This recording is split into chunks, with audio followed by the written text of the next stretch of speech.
Okay, I'm Ron Kazakowski. I'm the owner of TraditionalFilipinoWeapons.com, and we're here at Peter Friedman's annual picnic that he has. He has a gathering of a lot of big-name martial artists, and it's pretty cool here. They all like my blades, of course, so, you know, I mean, I make sure I showed up. We have fun. We do a lot of different styles we get to see and all that stuff. What I'm going to do today is we're going to do a video on our newest additive to the TFW collection, which is basically the Roman Gladius. As you can see, a lot of craftsmanship just to the sheath alone. Okay, and you can see the handle here, beautiful blade. We were cutting a few things with it. It's not as shiny as it usually is, but it is still shiny. This thing is unbelievably sharp. One beautiful blade, and you can see all the craftsmanship to the handle. The pommel is very deadly for inside. You can see how good thrusting weapon. And what I have here now, this is not my area of expertise, so what I'm going to do is I'm going to have Tom and Trevor Hart, if you guys want to come over here, and we've got John Shanahan, and they're going to do some demonstrations, and they're going to use, of course, the fake ones when they do these demonstrations, because this thing will cut a body right into easily. It could go right through. It's got a reputation in Rome being used for a few hundred years for a good reason. So I'll have them explain everything, and I think you'll get a good education on what the Roman Gladius is about. Thank you, Tom. So, this is primarily a thrusting sword. It is basically used behind a shield. You keep it inside there with the sheath. Right through here. Normally, a Roman soldier fought with his large spear and various other ranged weapons. They throw a few javelins, carry a spear. Fortunately, though, you come close to the enemy, and spears tend to be flailing at the end. This is where this came in. Back in this era of Rome, the swords were not actually used as a sort of style. There was no, form used behind it. There was no special techniques. It was like cut here, thrust a few times. He's dead. If he's not dead, I do it again. The actual function of the sword was in the form of it. You could pick this up and you go, yes, this goes through things. So instead of having a detailed style behind the sword itself does all the work. You just simply make it go. So using it against a shield, which is how it primarily happened, we'll say Trevor has a shield. He comes in. Now see, the sword here would be behind him. Out in front, blocking the enemy, sword down low. It's a thrusting weapon. Now, comes in, blocks, steps in, push out, thrust. I'll have you two switch and show you actually hitting him with the sword, see how it works. Alright, just want to spin the shield? Yeah. So, open the shield.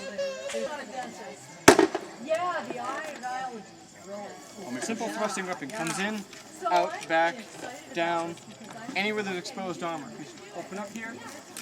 It's actually based off of Roman segmentata, with the simple plate here down to the side. I won't stab you, don't worry, John. I like it too much. He will. So anywhere there was no armor would be stabbed. That's where this comes in. A spear is hard to get into those places. Though a spear will go through armor, this takes a bit more force, but it has the finesse behind it. Notice the large diamond tip allows for a really good penetration. I can get some thrusting cardboard, I'll show you.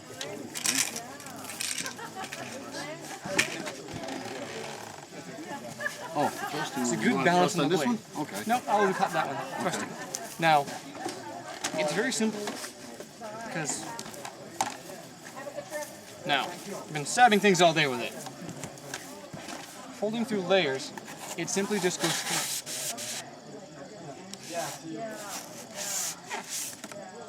Now there are different times, but they all primarily go in and cut. That's why the diamond tip helps it. Gets through the wide parts while cutting on the side. Meaning the blade does not get stuck in somebody. You don't sit there and have to fight it back out. A turn and the wound is now a circle. Comes in, twisting out, that does not heal. You have questions for me? Yes, one of the things that I was surprised about, I thought it was kind of the opposite way around, but I guess the Celtic blade, the Roman Gladius comes from the Celtic blade. Remember, what battle was it that they fought in the Celts? Okay. Good answer. Legend goes is that during the Gallic Wars, the Celtic come in, just kind of goes with it. They'd have their shields up, and just assume he has a spear of some sort. If I could get past the spear, move it aside, might have a shield, might not, might just beat it aside. The idea was that literally they could easily come in. They could thrust in, stab, such. Or, yeah, come in. Imagine just coming right down, straight through. Which is one of the reasons if you look here, you can really easily see how that would just slide right in. Now, apparently this is also quite impressive to the Romans. So they decided to take the Celtic sword and make it into a basic backup weapon. There are stories of them, training their soldiers by having them cut logs. They put a log up, they do a cut until the log is no longer there. Then they're ready for war. That is pretty much all the style that went into these blades. A lot of movies show fanciful movements and such, but it was really only eras after this where they actually went into, even to the Dark Ages, into the early Renaissance, where style and swords became more of a soldier tactic, but more something that everyone owned. So it became more of a day-to-day object that people used. They handed them down. And they were no longer rarities made out of brass or bronze. They were steel. They lasted longer. And they could be lighter, then more finesse became involved. They could get around the larger objects. I mean, you can see how a man with a big shield and plenty of armor can take all sorts of hits, but a simple sword thrust to any gap plate, and even a spot as easily defendable as here, has weak points right through here, sliding straight up through. A good thrust from one of these could go through soft brass and soft bronze, which steals it. Should be mentioned, the gladiators did have a little more complexity, but they also had more complex weapons. Yes. And armor systems. Forcing the weapons. What are some of the training methods that you're because in the Filipino martial arts we have the contradas, we have the sombradas, and in close range hubad or sagang labo or whatever they want to call it. What do they do for the various different ranges for training the gladius? Did they have anything like that, or to prepare them for sword fights? The best is really Spartans. Spartans had the best training program you can imagine. They lived for it. It was their daily bread. They woke up in the morning, they trained, they went to sleep, they trained in their sleep. As we said, they had no walls. Sparta believed in defending itself not by hiding behind walls, but by making you not want to go in. For the most part, they used basically wooden swords. We're using plastic, but they used wooden. Usually just mock combat, as the line goes. Their training was, bloodless, combat, and their Scenario training, their actual fighting was bloody practice. So literally, he comes in Blood, here, sweat, and tears he comes in and cut training. at me, right? And just, nothing too complex, nothing like really fancy comes at me. I think probably the most complex thing would be a lot of wrestling. A lot of wrestling. Because, All fights come to can't the clinch. really punch armor, and Yeah. kicking armor basically just pushes him away and I can pull him again. Yeah. Whereas coming in and he comes at me with a sword, and now Interesting though. So basically, Very these are similar. sort of a grappling weapon. I mean, this is really the first time swords were used on the battlefield. Before then, it was sharp sticks. Yeah. And the Romans and the Greeks were very famous for their wrestling. And this is a wrestler's blade. You come in, as you saw, you come in close, you grapple, you move, it comes in. It doesn't require momentum, it just comes straight. You could substitute with a small dagger, but this does more damage, and well, you can parry bigger things with it. Fighting men who fought with spears, it requires a boom. and stab down. Yeah, yeah. Good downward slash into a man's calf muscle or anything, he will not get up for a Yeah, you while. come in, Yeah. so, you know, you can see a lot of movements like this. Or he comes at you, cut at me. And you really want to just take out the guy. And you can easily see how a big, powerful blade like that can do that. Oh yeah, definitely. Well, see, it's not designed for slashing along this angle. Think of like a meat cleaver.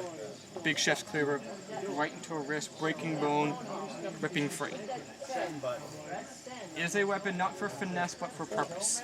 It does its job, it does its job well. It is a soldier. Well, I like it. It's a great additive, and we're selling a lot of these because everybody's saying we have the best one right now. So I have not seen better. I know, and you guys would know. We would. So definitely being all over the place like The that. best That's part good. is, if you get one of these, you can actually go out and find written manuals on how to use it. All of them. Yeah, it exists everywhere, mostly for free. So you get a sword and learn to use it, which is the purpose of owning a sword. Well, I've been doing a lot of research on the internet. So I mean, I started with Wikipedia, and I went to a lot of other sites. There's actually sites that have the techniques on there of what they do. I mean, I know it's great. So I don't know the sites offhand, but it's easy to look up. Just look up Roman Gladius. But look on traditionalfilipinoweapons.com. And I think you'll like what you see. And as you can see, like I said, this is a very nice blade. It's nicely weighted and probably just under maybe a couple of pounds. But it's a one deadly weapon. I think you'd like it. This will cut a body in half or go right through a couple of bodies if you had to. I could see it. It'll go through that armor. It will. That armor will stand up to a lot of things, but a good thrusting weapon will go through it. I can see that.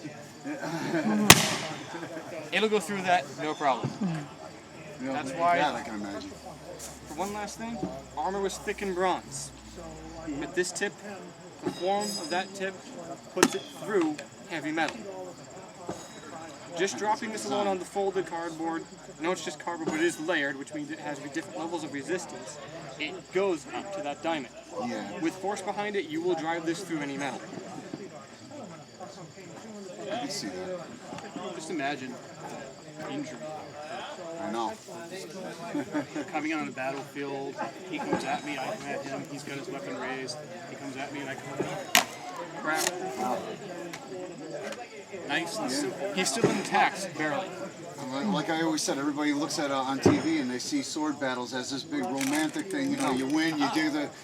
I know, and then he gets the girl at the end. It's not exactly like that. No. It is a quick, brutal, and effective style. Yes, I can see that. You can see a lot of wrestlers enjoying this play. Gets them in there. Yeah, yeah. There really should be a weapons division of the UFC. One day. I'd like to thank you guys. This is great, and we'll do another one. We'll introduce the Celtic blade. Definitely. Thank you very much. All right.